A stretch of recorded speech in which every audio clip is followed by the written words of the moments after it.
Bonjour à tous et à tous, on se retrouve pour cette nouvelle vidéo récap du mercato simlandais. Tout d'abord Mathias Perez Garcia qui a été acheté par Aguaso Papaya pour la somme de 1 580 000 simflouz. Le mercato aura aussi été marqué par le combat entre St. Louis Rams et KVZH pour l'achat de Tora Reginiussen. Finalement, ça sera au KVZH qui l'aura remporté pour la somme de 2 355 000 simflouz. Utopia IT quant à lui a acheté André Castro pour une somme avoisinant les 3 millions de simflouz. Niel Cardozo quant à lui sera recruté par St. Louis Rams pour la somme de 2 675 000. Et le fameux gardien de but Nahuel Guzman aura enfin été acheté par Utopia IT après une lutte très longue pour une somme avoisinant les 10 millions de simflouz.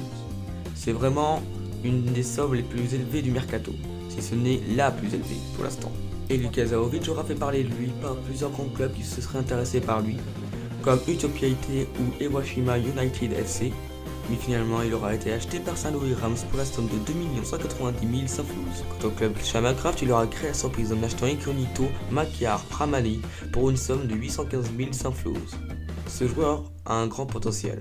Et maintenant pour les joueurs toujours en vente, le défenseur Chico qui semble bien parti pour aller dans le club FC Aurora pour la somme de 3 540 000 comme dernière offre. Et maintenant le défenseur Rodolfo qui est pour l'instant remporté par l'AS Bremberg pour une somme avoisinant les 3 500 000 simflouz. La Shamankraft chercherait à recruter Xavier de Rancourt au club AS Sport Tranquille.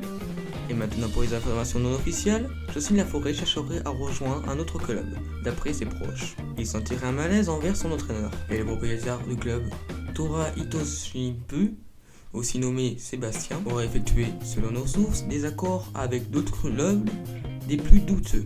Et enfin, il semblerait qu'une partie du budget de transfert du club Utopia IT serait due à un trafic de drogue. Voilà, on se retrouve bientôt pour un nouveau récap du mercato simlandais.